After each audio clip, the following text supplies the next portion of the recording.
Attention Jamaica, a nationwide search is now underway for Jaden Smith, who has been missing.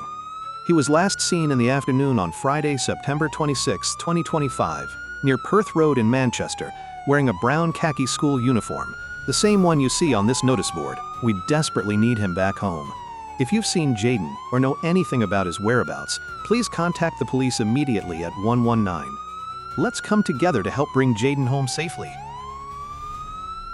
Right now on Jamaica News Page Today, tragedy in the skies. A plane headed to Jamaica for hurricane relief crashes in Florida. 2 people killed. We have not found an entire plane yet. We believe that it may be broken into smaller pieces. Now questions today about that flight's permit to land on the island. Also, heartbreak in St. Ann. A police constable loses his life in a deadly road crash. The Jamaica Constabulary Force now in mourning. And viral outrage. A social media user on TikTok sparks backlash, claiming Jamaicans won't accept certain hurricane relief foods. So we need to bear in mind when we get things or we don't send to Jamaica. Jamaica people don't drink chicken noodle out of tin. First of all, the first thing me want to know is what is wrong with a can of Campbell chicken noodle soup?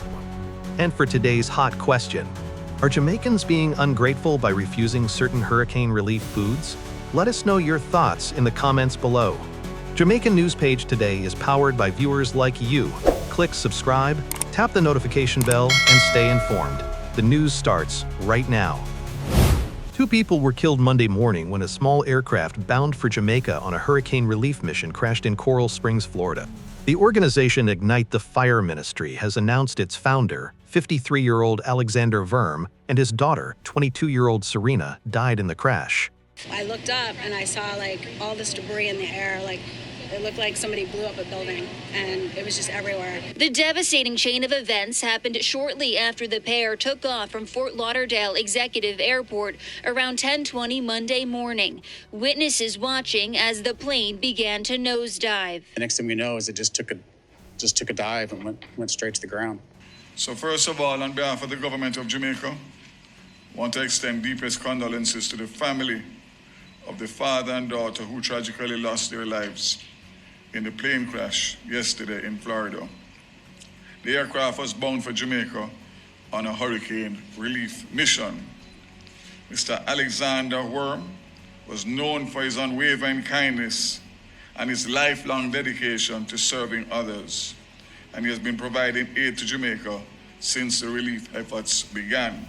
My understanding is that he resides in Cayman and is well known by the Jamaican community in Cayman, and has always been one who gives and gives and gives. So again, I want to say our thoughts and prayers are with their family and friends during this difficult time. I understand, based on confirmed reports, that himself and his daughter were tragically lost in this accident.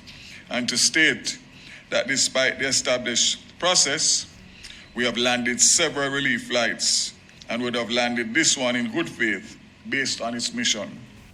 The Jamaica Constabulary Force, JCF, is in mourning following the death of one of its members in a traffic collision in Moneague, St. Ann on Monday. The officer has been identified as 34-year-old Constable Christopher Kandapa, who was assigned to the Moneague Traffic Department. Reports are that around 2:30 p.m., Constable Kandapa was riding his service motorcycle along Anglican Street when it collided with a Suzuki Swift motorcar traveling in the opposite direction. He sustained multiple injuries and was rushed to hospital, where he was pronounced dead. In a statement, the JCF expressed deep sorrow at the loss and said its chaplaincy unit, medical services branch, and welfare department are providing counseling and support to Constable Kandapa's family and colleagues during this difficult time. The Office of the Prime Minister, OPM, has confirmed that the death toll from Hurricane Melissa in Jamaica has now risen to 45, matching the number of lives lost during Hurricane Gilbert in 1988. Authorities also report that 15 people remain missing, as search and recovery efforts continue across the affected parishes. Some social media users on TikTok are facing backlash after suggesting that Jamaicans are refusing certain hurricane relief foods, such as canned chicken noodle soup. Jamaican don't eat, so we need to bear in mind when we get things or we don't send to Jamaica. Jamaica people don't drink chicken noodle out of tin. We don't like tomato soup. We don't drink Campbell soup. And we don't like diced tomato. We don't not even like tomato in a can. Listen, not because we have hurricane. Remember, we don't drink them something here, yeah? Don't buy them, put in the barrel. We don't need them. Them, yeah? Nobody buy them. And we can go on and on and on. Remember, we are still Jamaica. We don't need these things. That woman didn't even delete that. Be gonna serious. Because what they are in America, them, you know, country, the tourists, them, we give it to them and I say, oh, entitled them, think the maize and all of them nonsense there, which is true, I agree. Because we didn't give it to them too. So if you come on the internet now, I talk about Jamaicans that eat tomato sauce or Jamaicans that eat chicken noodle soup. People, whatever way you can help, if you have chicken noodle soup and what you have, send it to Jamaica. There are people in Jamaica right now who are starving. They are dead for hungry. And you have people like this that come on the internet to chat nonsense and I block out the people them help. First of all, the first thing me want to know is, what is wrong with a can of Campbell chicken noodle soup? What is wrong with Campbell chicken noodle soup?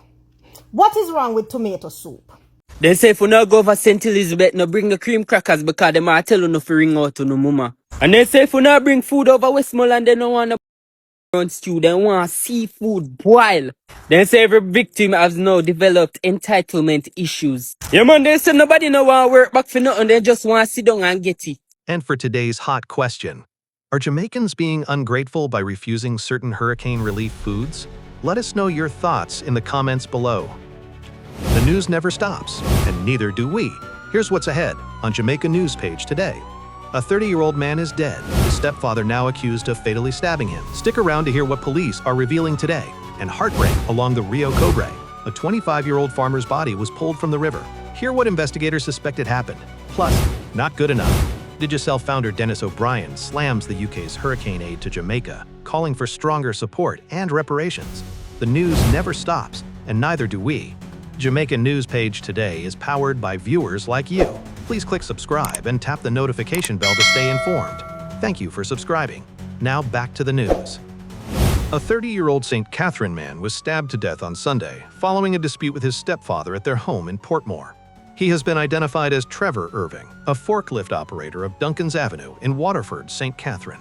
Reports are that around 11:40 a.m. on November 9th, an argument between Irving and his stepfather escalated into a physical confrontation, during which the stepfather allegedly stabbed him multiple times. Irving was rushed to the Spanish Town Hospital, where he later succumbed to his injuries. The Waterford Criminal Investigation Branch has launched a probe into the incident, and in Central Village, St. Catherine, police are investigating a suspected drowning after the body of a farmer was pulled from the Rio Cobre on Sunday. The deceased has been identified as 25-year-old Curtis Mohan of Cow Park, St. Catherine. Reports are that around 5 p.m., passers-by noticed a body floating in a section of the river and called the police. Upon arrival, officers retrieved the body, which was later removed for a post-mortem examination. Investigations are ongoing. Irish billionaire and Digicel founder Dennis O'Brien is criticizing the UK government's £7.5 million hurricane aid package to Jamaica, describing it as not good enough. The UK's Deputy Prime Minister David Lammy announced the aid last week in Parliament, which included the deployment of the Royal Navy vessel HMS Trent to Falmouth, Trelawney, along with shelter kits and solar-powered lanterns. O'Brien, who also heads the Repair Campaign, a movement for reparatory justice in the Caribbean, argued that the scale of devastation left by Hurricane Melissa demands a stronger and more meaningful response from Britain. He added that Jamaica's recovery needs are further reason for the UK to address its historical responsibility through reparations. O'Brien's comments come as world leaders gather in Brazil for the UN's 30th Climate Change Conference. The United States government has announced an additional US $10 million, $1.6 billion Jamaican dollars, in relief funding for Jamaica, following the devastation caused by Hurricane Melissa.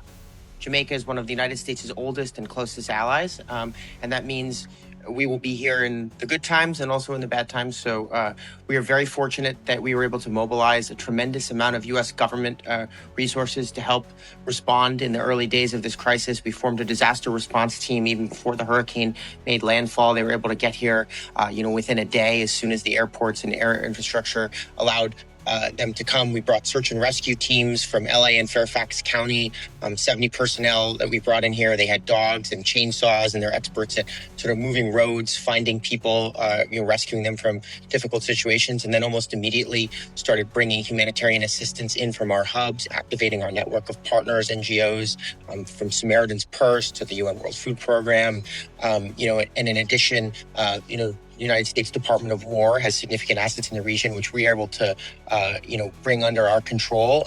So we were able to bring in heavy lift helicopters, nearly 100 military personnel.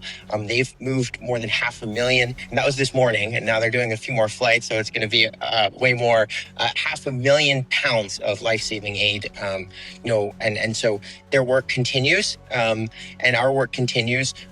So with that in mind, I'm announcing an additional $10 million in critical life-saving assistance to the people of Jamaica. That brings our total to $22 million US to date. That the financial commitments are only one side of it. That doesn't include all the military personnel, all the search and rescue, but the financial commitments are very significant and help underscore just how important Jamaica is to the United States and to the Secretary. And that's the news on Jamaica News Page today. Powered by viewers like you. Please click subscribe and tap the notification bell to stay informed. Thank you for watching and subscribing. We'll see you in the comments. And be sure to join us again for more news. Have a great day.